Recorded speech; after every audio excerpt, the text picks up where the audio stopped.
오늘 우리에게 주시는 하나님의 말씀 보도록 하겠습니다. 신약성경 누가복음 1장 39절로 56절까지의 말씀, 제가 가진 신약성경 87면에 있는 누가복음 1장 39절로 56절까지의 말씀을 저와 여러분들이 한 절씩 교독드리도록 하겠습니다. 누가복음 1장 39절로부터의 말씀입니다. 이때 마리아가 일어나 빨리 산골로 가서 유대 한 동네에 이르러 엘리사벳이 마리아가 문안함을 들음에 아이가 복중에서 뛰노는지라 엘리사벳이 성령의 충만함을 받아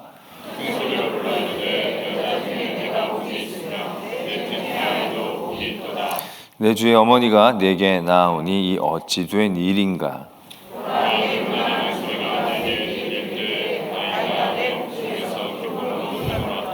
주께서 하신 말씀이 반드시 이루어지리라고 믿는 그 여자에게 복이 있도다. 내 마음이 하나님 내 구주를 기뻐하였음은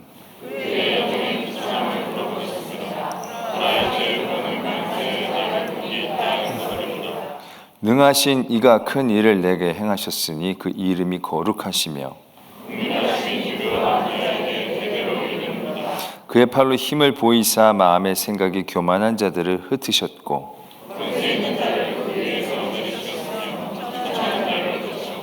줄이는 자를 좋은 것으로 배불리셨으며 부자는 빈손으로 보내셨도다.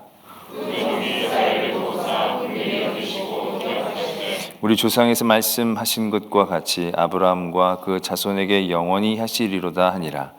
마리아가 석 달쯤 함께 있다가 집으로 돌아가니라. 아멘. 하나님의 말씀입니다. 누가복음 1장 앞에 부분에서 마리아에게 가브리엘이 찾아가서 예수 그리스도의 잉태를 알려주시게 됩니다. 그 이야기를 듣고 오늘 39절에 보면 이때에 마리아가 일어나 빨리 산골로 가서 유대 한 동네에 이르렀다라고 말씀이 적고 있습니다. 왜냐하면 그 직전에 보면 가브리엘의 말 중에 마리아에게 이제 어떻게 이 일들이 내게 있겠습니까? 라는 어떤 그런 질문 안에서 내 친족 엘리사벳도 늙어서 아들을 배었느니라. 본래 임신을 못한다고 알려져 있는데 임신을 하지 않았느냐. 이제 그러한 증언이 있었다라는 얘기죠.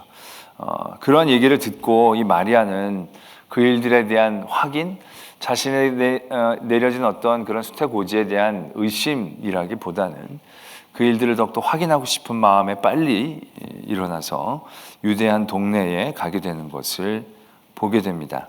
거기서 엘리사벳을 만나게 되었고, 엘리사벳을 만난 그때에 이제 엘리사벳과 마리아의 대화와 각자에 대한 찬양들이 오늘 우리가 읽은 말씀 안에 있습니다.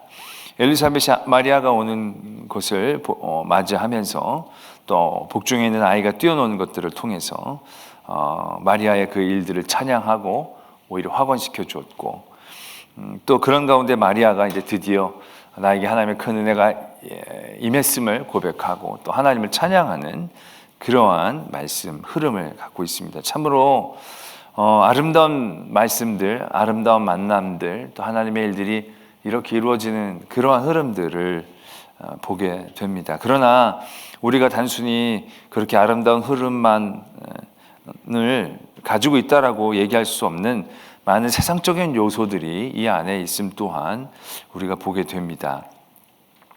첫 번째는 이제 엘리사벳이시죠. 엘리사벳은 가문도 출중했죠. 자기 가문도 물론 좋지만 남편의 가문도 훌륭해서 제사장 집안, 그 당시로 말하자면 굉장히 사회적으로나 여러 가지 부분으로 굉장히 뛰어난 그러한 집안이었죠. 말하자면 같은 친족 내에서도 떵떵거릴 수 있는 그런 자리에 있었고 또 연장자였고, 그러한 이제 엘리사벳에게 마리아가 왔었을 때, 마리아는 어떻게 보면 친족이었겠지만 그 좀 더 많이 친했을까 라는 생각을 가질 정도로 교류하기가 쉽지 않은, 왜냐하면 이미 삶의 자리들이 둘이 가깝지 않았고 도보로 유다의 그 예루살렘 근처에 있는 어떤 유다의 마을까지 갈릴리에서 도보로 한 3일 길 정도 걸린다라고 하니까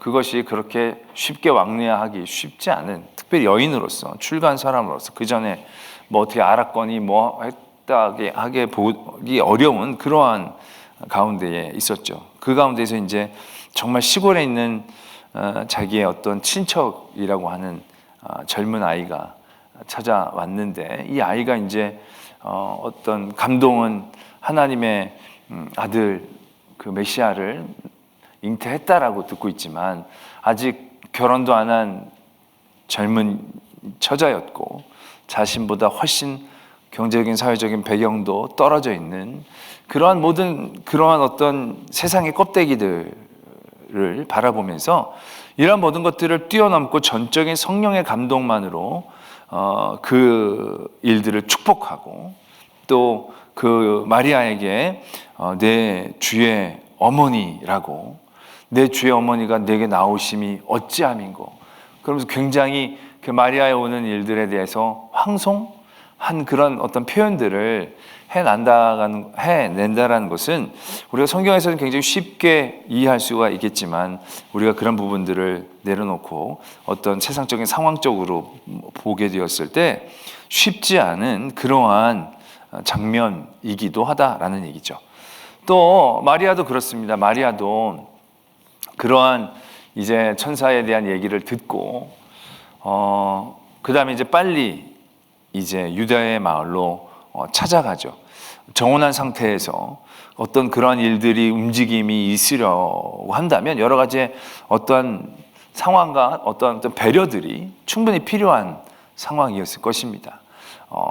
잠시 자리를 옮기고 또 짧지 않은 여행을 떠나는 것이니까 정혼한 남자에 대하여 어떤 허락을 구한다거나 그런 과정들의 필요성들이 분명히 있었을 터인데, 그런 것 없이 바로 그냥 빨리 그 일들을 확인하고자 이 마리아가 가고 있다는 얘기죠. 그리고 나서 이제 그 엘리사벳의 반응을 통해서 그가 천사의 말에 대하여 더욱더 큰 확신을 가지고 기쁨을 가지고 이제 찬양하는 부분, 말이 그냥 찬양하고 기뻐하지만 이제는 마치 자기가 혼자 해결해야 할 것 같은 실제적인 문제들이 그의 앞에 이제 놓여 있게 되는 겁니다. 이제 자기의 어떤 잉태나 이런 과정들이 분명히 이제 드러나게 될 때 그것이 어떻게 반응이 올 것이고 그 일들을 어떻게 해결해야 할 것이고, 이 아이는 어떻게 요셉하고 해야 되는 건지, 나 혼자 해야 되는 건지, 내가 어디로 도망쳐야 되는 건지,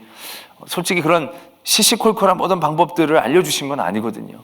그러니까 어떤 삶의 자리에서 진짜 오늘 점심을 먹고 내일 저녁을 먹는 것, 내가 너를 돌보아 주겠다, 너와 함께 하시겠다라는 약속은 있지만 내가 오늘 점심에 뭘 먹어야 될지 저녁에 뭘 먹어야 될지까지 알려주시지 않는 상황 가운데서 우리는 늘 무엇을 먹을까 무엇을 마실까 하는 염려들, 그런 작은 열매들 가운데 우리가 매일 수밖에 없는 상황 가운데서 마리아는 그런 모든 일들을 툭툭 털고 정말로 하나님을 찬양할 수 있었다라는 자체에 대해서도 우리가 더 귀하게 여겨야 할 대목이 된다라는 것입니다.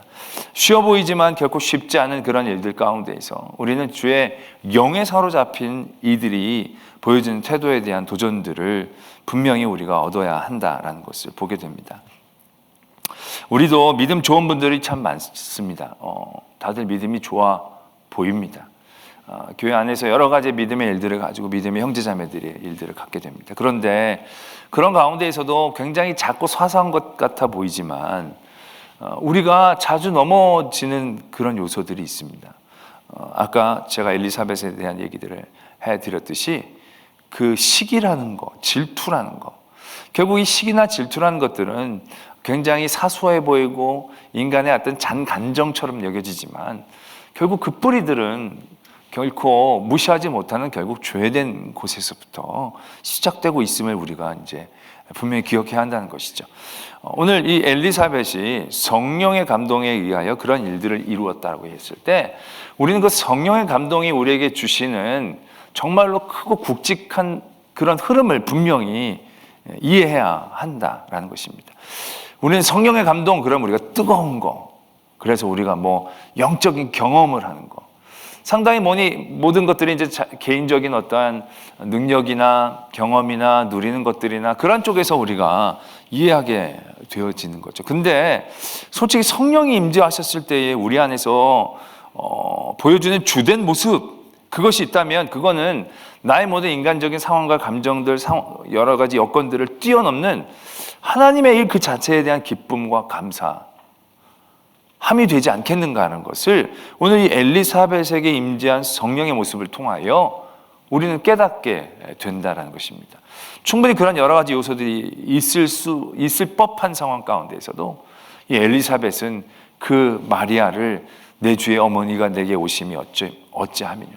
마리아의 그런 차림새나 여러 가지 상황들은 절대로 그러한 생각들을 만들어내기 쉽지 않은 상황이었을 터인데도 불구하고 성령이 그에게 임재하셨을 때에 그는 그런 모든 세상적인 상황과 여건들을 뛰어넘고 자신과의 어떤 비교와 이런 모든 것들을 뛰어넘고 어떻게 생각해보면 자기도 힘들고 어렵게 얻은 귀한 아들인데 이 아들이 결국 이 마리아의 아들의 길을 예비해야 되는 거. 말이 좋아 길을 예비하는 거지 한마디로 내가 네 시다발이냐 뭐 이런 어떤 느낌이 들 수도 있는 상황들이 되어지는 거죠. 물론 그 일도 대단한 일이지만 그 여인에 대한 것들을 상대적으로 봤을 때 그렇게 막 기분이 좋고 유쾌하게 받아들이면 좋죠. 그러나 어떤 이런 상황들이 아니라 여러 가지 우리들의 상황들 가운데서 우리는 그런 일들을 심심치 않게 개인적으로 경험하지 않느냐는 거죠. 교회 안에서도 여러 가지 사역의 자리들을 만나게 되었을 때 우리는 어떻습니까? 저 여자는 마리아고 나는 엘리사벳이냐? 나는 뭔데, 나는 훨씬 내가 이런데 왜 내가 이래야 되고 저래야 되고. 우리는 수없이 어떤 그런 생각들 갖게 되어지는 것을 경험하지 않느냐는 거죠. 그러나 하나님의 일들이 이루어지는 일들을 바라보게 되었을 때 성령의 감동하심을 받은 사람들의 태도들을 우리는 분명히 목도하게 된다는 거예요. 예수 그리스도가 이 땅에 내려오시는 그런 모든 과정들이 결국은 많은 사람들에게 나중에도 보면 말하자면 무시, 일종의 질투, 시기 이런 많은 그런 아주 우리들이 보면 그렇게 성숙하지 못한 어떤 그러한 일들 가운데에서 이루어지고 있음을 우리가 분명히 보지 않느냐는 거죠. 결국 그러한 많은 요소들이 하나님의 일들을 이해하려고 할 때에 굉장한 장애들이 되고 있다는 것을 우리가 깨닫게 되어지지 않느냐는 거죠. 바리새인들이 제사장들이 예수 그리스도를 없애려고 하지만 어떻게 보면 없애려고 하는 것이 엄청난 대의에서 없애려고 하는 마음이 생긴 게 아니거든요. 그런 어떤 계기들이 만들어질 때를 보면 결국 예수님이 인기를 얻을 때예요. 그러니까 예수님이 갈릴리에서 온 아무것도 아닌 젊은이가 레위 지파도 아니고 선지자도 아닌 것 같은 사람이 저렇게 인기를 얻는 것이 이미 종교적 기득권을 갖고 있는 사람들에게 있어서는 그것이 맞느냐 틀리냐를 바라보기 이전에 기분이 안 좋은 거죠. 대단한 그들이 발견해낸 진리나 대단한 어떠한 그들의 명분을 가지고 그렇게 시작하는 것이 아니다라는 것을 깨닫게 됩니다. 어떤 그런 작은 마음 가운데서 명분을 만들어내서 우리를 더 어렵게 하고 이게 로마의 빌미를 주게 되고 그런 명분들을 나중에 만들어낸 거지 명분과 대의를 위해서 그들이 나선 게 아니다라는 것을 우리는 어렵지 않게 발견해낼 수 있다는 것이죠. 결국 그런 부분들을 넘어서는 것이 하나님의 일들을 이해하고 받아들이는 데 있어서 굉장히 중요한 걸음이 되지 않는가라는 것입니다. 그러나 우리들은 어떻습니까? 하나님의 일들을 한다라고 하면서도 우리의 안에서 그 일들을 바라볼 때 정말 하나님의 영에 충만해서 그 영을 통하여 일을 보는 것이 아니라 얼마나 세상적인 많은 가치관과 편견 가운데에서 우리 안에서 그것들을 스스로 질투하고 싫어하는 일들을 내 안에서 그것을 명분이라고 그 안에서 정의라고 생각하면서 우리가 주장하고 얘기하는 경우들이 얼마나 많이 나요. 교회 온 지가 얼마나 됐다고 나보다 훨씬 후배고 세상적인 많은 그런 것들 때문에 자기가 뭔데 저렇게 이러면서 그 안에서 정말로 하나님께서 그 사람에게 주신 어떠한 분명한 대의나 어떠한 하나님의 섭리들을 보려고 하는 것이 아니라 결국 그런 것 때문에 뭔가 있는 건 있을 것 같은데 그런 일들이 기분이 나쁘고 시기가 되고 질투가 되어져서 그것들을 넘어서지 못하고 그것들을 비방하고 그걸 받아들이지 못하는 그런 모습들이 우리 안에 얼마나 많이 있는가라는 것을 우리가 깨닫게 되어진다는 것이죠. 오늘 엘리사벳이 마리아가 왔었을 때 그를 축복하고 그를 찬양한 것 어떻게 보면 대단히 당연하게 여깁니다. 정말로 예수님의 어머니이시고 또 성령의 감동을 받았고 그렇기 때문에 당연하게 그 일들이 이루어지는 것처럼 우리가 생각하게 되어지지만 결국 우리가 엘리사벳이었을 때 우리에게 온 마리아를 우리는 과연 이렇게 엘리사벳처럼 대할 수 있겠는가 라는 것을 우리가 다시 한번 생각해야 할 대목이 되어진다라는 얘기죠. 그리고 마리아도 그렇습니다. 이제 마리아도 여러 가지 걱정들을 뛰어넘는 것이고 오늘 마리아의 어떤 찬양을 보면 이제 엘리사벳을 통하여 그의 마음 가운데 그러한 이제 확신이 더 굳게 세워졌겠죠. 정말 천사가 한 말이 사실인가 보다. 이제 그런 생각들을 분명히 이제 갖게 됐을 것입니다. 그리고 나서 이제 찬양을 합니다. 여러분들이 마리아라고 한번 감정을 이입하고 생각해 보시죠. 여러분들이 마리아입니다. 진짜 내가 이제 예수님을 하나님의 아들을 잉태했구나. 이제 그게 이제 생각이 된 거예요. 그래서 이제 기뻐 찬양한다고 생각해 보십시오. 여러분들의 찬양은 어떻게 찬양되어질 수 있겠습니까? 여러분들은 무엇으로 어떻게 찬양할 것이겠습니까?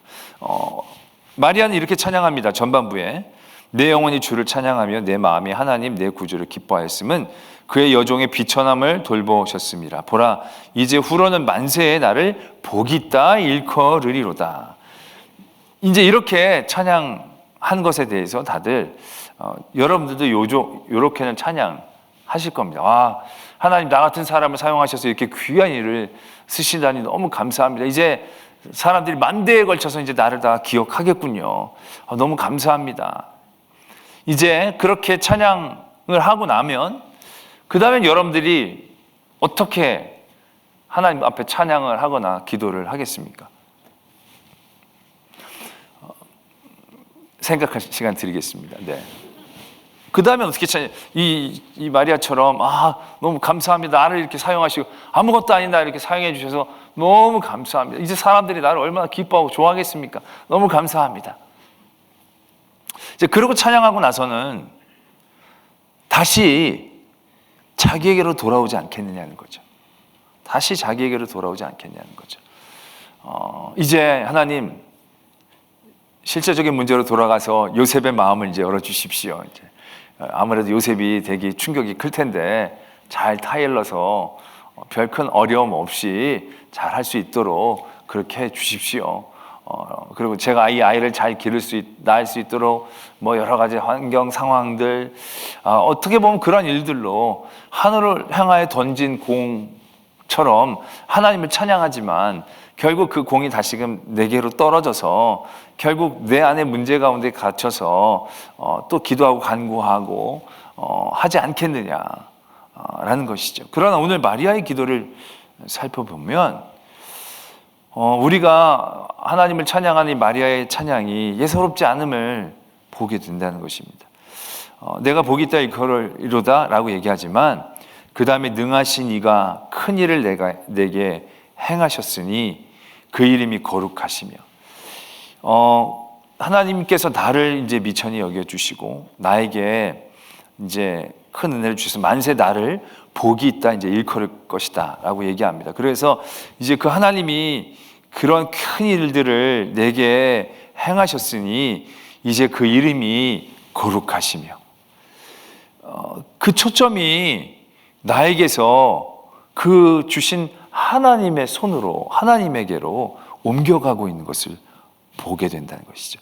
어떻게 보면 이게 진짜 찬양이 되는 게 맞죠. 이게 진짜 찬양인 거죠. 나를 복되게 해주시고 나를 지켜주시고 나와 함께 해주신 하나님. 우린 이런 걸 찬양할 때 보면 늘 이게 하나님 찬양인 것 같지만 그 찬양 안에는 아주 교묘한 어떤 그 나를 향한 나의 중심적인 것들이 포함되어 있습니다.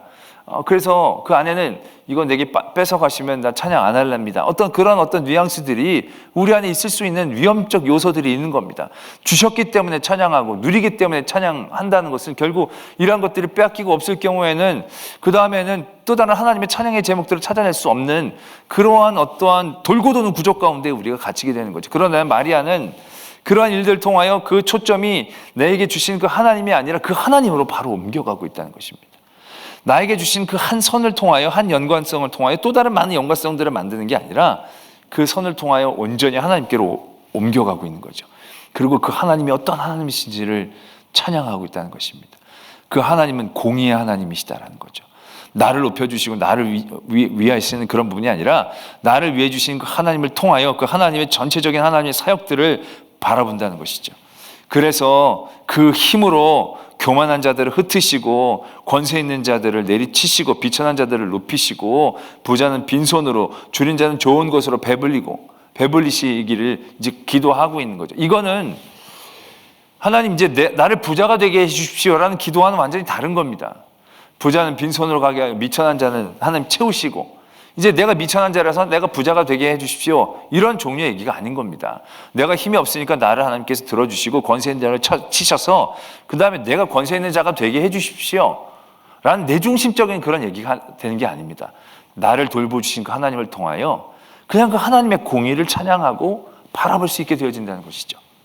결국 그러한 일들을 통해서 이 마리아의 찬양은 어디까지 나가십니까? 결국 그러한 하나님을 보게 되면서 약속을 지키시는 그 하나님을 찬양하게 된다는 것입니다.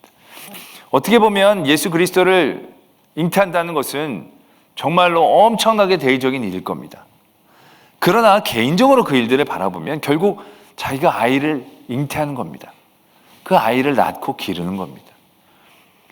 어떻게 보면 굉장히 개인적이고 자기 중심적인 일들로 생각하고 끝날 수 있는 그런 상황이 될 수도 있습니다. 어떻게든 마리아의 역할은 그냥 이 아이를 낳고 그냥 어느 정도 길러내는 거지, 이 아이에게 뭔가 주입하고 교육해서 막 메시아로 키우려는 부담감까지 있는 게 아니니까 마리아는 자기가 배고 낳으면 되는 걸 겁니다. 배고 잘 낳으면 어떤 이 가족적인 관계 안에서 그것들을 이해해서 끝나도 그렇게 무리가 없는 상황인 것이죠. 근데 마리아의 상황은 거기서 끝나는 게 아닌 겁니다. 나중에는 그 종 이스라엘을 도우시고 긍휼히 여기시고 기억하시고 우리 조상에게 말씀하신 것 같이 아브라함과 그 자손에게 영원히 하신다. 지금 마리아가 이렇게 기도하고 있는 이때는요, 그들에게 선지자가 없은 지 거의 한 400여 년이 넘는 그러한 시점입니다. 구약이 끝나고 신약이 시작되기 전까지의 그 중간적인 역사 안에 하나님은 선지자를 그들에게 주시지를 않았습니다. 그 이전에 약속이 있은 이후에 그들은 끊임없이 바벨론, 페르시아, 그리스, 로마에게 있어서 단 한 번도 제대로 된 독립을 누리기가 어려웠던 그런 시기였다는 얘기죠. 계속적으로 억압당하고 계속적으로 핍박당하는 그런 시간들이 거의 400여 년 동안 이끌어져 온 겁니다. 선지자도 없이 정말로 바람 한 점 없는 망망대해에 그냥 이게 어떻게 살아갈지 알 수 없는 그런 가운데에서 이들이 머물러 있었다라는 얘기죠. 전에도 누누이 말씀을 드리지만 우리나라가 식민지로 있었던 시간들은 그렇게 길지 않습니다. 어떻게 보면. 그러나 36년 안에 얼마나 많은 독립운동가들이 마음이 바뀌어 나갔는지 우리는 어렵지 않게 발견할 수 있습니다. 왜요? 소망이 안 보이니까, 가능성이 안 보이니까. 그러니까 그냥 나중에 포기하고 내려놓고 36년 안에도 그런 일들이 수없이 반복되어진 거죠. 근데 400년입니다. 400년. 400년의 이 마리아라는 여인이 그냥 한 시골 구석의 작은 처녀 여자 아이였던 이 마리아라는 여인이 아브라함과 야곱을 일깨워내고 이스라엘에게 하신 하나님의 약속을 붙잡는 데까지 찬양한다는 것은 이건 굉장한 일이 되어진다는 것이죠. 이 상황 자체가. 그런 걸 꿈꾸고 물론 가정교육으로 그것들이 끊임없이 교육되었다라고 얘기한다면 가능성이 있겠지만 그렇다 할지라도 400여 년 동안 예루살렘도 아닌 그런 시골에서 있던 한 어린 여인이 그가 하나님 앞에서 이제 잉태되었다라는 얘기를 들었을 때 그 얘기로 기뻐하고 찬양할 때 그 찬양의 스케일이 지금 어떻게 되느냐라는 것이죠. 오랜 깨달음이 아니라 그 스케일이 결국은 자기의 일에 대한 감사, 고백, 그것으로 정리되어지는 게 아니라 그 하나님에 대한 역사, 사역들을 이해하고 그것들이 이해되어졌을 때 그것이 결국 자기 이스라엘 민족들을 긍휼히 여겨주시고 그게 결국 아브라함까지 나간다는 것은 이건 단순히 이스라엘로만 끝나는 것이 아니라 열방을 향한 어떠한 하나님의 계획과 소망까지도 그 안에 품게 되어진다는 것을 의미하고 있다라는 것을 우리가 깨달아야 한다는 것입니다. 어떻게 보면 마리아니까 당연히라고 생각하지만 이게 그렇게 당연한 일이 아니다라는 얘기죠. 당연한 얘기가 아니지만 이 당연한 것처럼 보여지는 것이 결국 성령의 임재라는 것들이 우리에게 어떠한 가장 중요한 어떠한 힘을 주고 있는지를 깨닫게 되는 대목이다라는 얘기입니다. 아까 엘리사벳도 말씀을 드렸지만 많은 성령의 사역들과 역사들이 우리의 삶의 자리에서 일어났습니다. 사도행전 이후부터는 더 확실하게. 물론 요즘 어떤 분들은 성령의 직접적인 사역이 없다라고 얘기하는 분들도 있고 어떤 분들은 모든 일들이 성령에 민감하게 반응한다라고 얘기하는 분들이 있지만 그런 모든 것들을 일단 떠나서 성령께서 우리에게 임재하시고 역사하시는 일들이 분명히 우리 안에서 계속되고 있는 것입니다. 그러나 우리는 그런 가운데 있어서 성령의 임재를 통하여 우리에게 보여주시는 가장 명확하고 분명한 초점 하나들을 우리는 잃어서는 안 된다는 것입니다. 그건 바로 뭐냐면 우리가 하나님을 바라보는 눈입니다. 우리가 하나님을 이해하는 마음이 되어지는 겁니다. 우리가 하나님을 이해한다, 하나님의 마음을 본다라는 것이 우리는 늘 다분히 개인적으로 이해합니다. 하나님이 내게 주신 뜻이 뭔지, 하나님이 내게 주신 섭리가 뭔지, 하나님이 내게 어떤 길을 가기를 원하는지, 이게 우리가 늘 관심 있는 하나님이고 성령이 우리에게 임재했을 때 우리가 얻게 되어지는 은혜라고 생각합니다. 근데 성령은 성령에 대한 임재와 성령에 대한 힘과 능력을 통하여 우리가 얻게 되어지는 것이 하나님의 마음 중에 나에게 대한 요만한 부분들을 알게 하는 것으로 끝나는 게 아니라는 것이죠. 하나님이 성령을 통하여 성령을 우리에게 임해 주셔서 우리에게 주시려고 하는 하나님의 마음 중에 내가 뭘 해야 될지, 뭘 입어야 될지, 여기 가야 될지 말아야 될지를 아는 것은 어떻게 보면 점에도 불과한 하나님의 뜻일 뿐입니다. 그 일들을 통해서 하나님께서 우리에게 원하시는 원대하고 분명한 섭리가 분명히 있는 거죠. 그건 하나님의 마음을 아는 것이겠죠. 하나님의 뜻과 계획과 섭리들을 이해해 나가는 힘이 되겠죠. 내가 뭘 해야 되는지를 아는 게 아니라 하나님이 하시는 일들이 어떠한 건지, 하나님이 뭘 바라고 계시는지를 알게 하는 힘이 결국 성령이 우리에게 임재했을 때 가장 핵심적인 상황이 아니겠느냐는 거죠. 우리가 성령이 우리에게 임하시면 우리가 권능을 받는다는 거죠. 우리는 그 권능을요, 다분히 내가 어떤 증인이 될 수 있는 내 힘이라고 생각할 때가 많이 있습니다. 성령이 내게 임하시면 내가 권능을 받고 사마리아 땅끝까지 증인이 된다. 그러나 그것은 내가 그 일들을 할 수 있는 내 능력을 의미하는 것으로 끝나는 이야기이겠느냐는 얘기죠. 사도 바울이 사도행전에서 성령의 행정이라고 불릴 만큼 성령의 도우심을 많이 받습니다. 사도 바울이 성령의 도우심을 받았던 건 성령이 병을 고쳤던, 성령으로 귀신을 쫓았던 그 능력이 아닌 거죠. 하나님의 마음을 알아낸 거죠. 하나님이 무엇 하기를 원하시는지를 아는 것. 그게 사도 바울에게 임재했던 성령의 뜻인 거죠. 왜 성령이 처음에 임재했을 때 각 지방의 각 나라의 방언으로 얘기하게 했겠습니까? 결국 그 모든 세상의 열방을 품는 어떤 하나님의 메시지 아니겠습니까? 그 나라 말로 얘기하는 게 큰 어떤 의미가 있겠습니까? 그러나 그 모든 말들로 얘기하게 하신다는 것 자체가 결국 하나님은 온 열방을 향하여 그들을 보내시겠다는 하나님의 메시지이지 않겠느냐라는 것이죠. 결과적으로 핵심적인 많은 결정적인 어떤 일들 가운데 성령이 임했을 때 사도들은 하나님의 마음을 알아가는 겁니다. 베드로가 고넬료를 만났을 때도 하나님의 영이 그를 깨우쳐 주시죠. 하나님의 마음을 못 먹습니다, 못 갑니다. 야, 내가 정하다고 하는 걸 네가 왜 뭐라고 하느냐. 하나님의 마음을 깨달아 주시죠. 다메섹 도상에서 바울을 만나셨을 때도 예수님의 영이 나다라는 걸 알려주시잖아요. 또 유럽으로 선교의 여행들이 큰 방향을 틀었을 때에도 마게도냐 사람들이 꿈에 나타나서 끊임없이 그의 길들을 이끌어내고 부르고 하나님의 뜻과 길을 알아가는 그러한 일들이 결국 성령의 역사를 통해서 일어난다는 것이죠. 우리가 하나님의 영을 받았다, 우리가 뭐 방언을 하고 여러 가지 예언을 하고 굉장히 신비스럽고 초자연적인 어떤 현상에 대해서 우리는 너무 매력을 많이 갖는 겁니다. 열매라는 것들을 통해서 내가 먹고 누릴 만한 것들에 대하여 우리는 성령에 대한 반응들, 거기에 관심이 너무 많다는 것입니다. 그러나 어떻게 보면 오늘 엘리사벳에게 임했던 성령, 마리아에게 감동을 주시는 이 성령의 역사들을 봐야 한다는 것이죠. 엘리사벳의 능력, 마리아의 능력이 아니라 그 감동하심을 받은 이들이 어떻게 반응하는가. 자신의 모든 생각들, 자신의 어떤 상황과 환경들, 자신의 위치들, 그것 때문에 시기하고 질투하고 미워하고 교만해지는 게 아니라 그런 것들을 뛰어넘어 하나님의 일들을 바라보는 마음.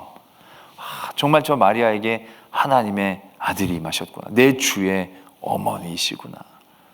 그렇게 얘기할 수 있는 그런 힘, 그것이 결국 성령의 감동이다라는 얘기죠.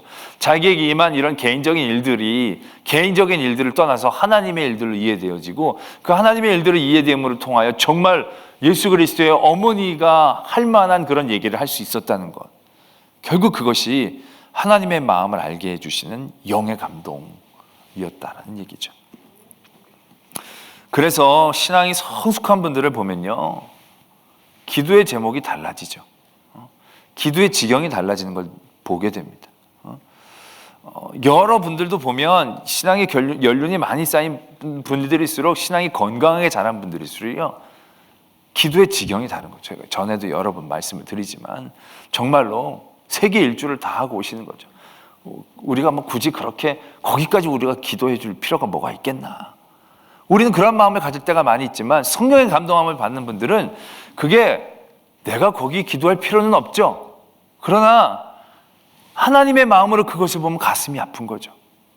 하나님은 거기도 여전히 사랑하시고 여전히 그곳에서 하나님께서 역사하시는데 하나님의 마음으로 보면 그곳이 마음이 쏠리는 거죠.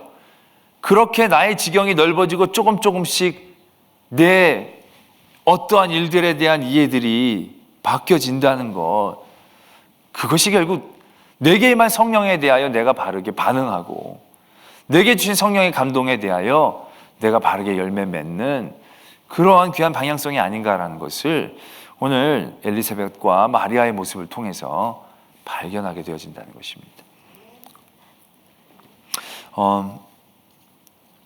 우리가 지금 이런 상황들 막 진짜 화나고 힘들죠. 아이들 기르는 분들은 정말 막 상욕이 나온다고 그러더라고요. 계약이 또 연기되고 그러니까 애들이 또 학교 안 가니까 너무 힘들고 하니까 막 힘들고 그렇다고 하더라고요. 그러면서 진짜 막 기도하면 욕밖에 안 나오고 진짜 그건 진짜 철저히 우리의 중심적인 마음인 거죠. 우리가 이런 상황들 가운데서 성령의 충만함을 받기를 원한다는 것은 결국 하나님의 마음을 아는 거죠.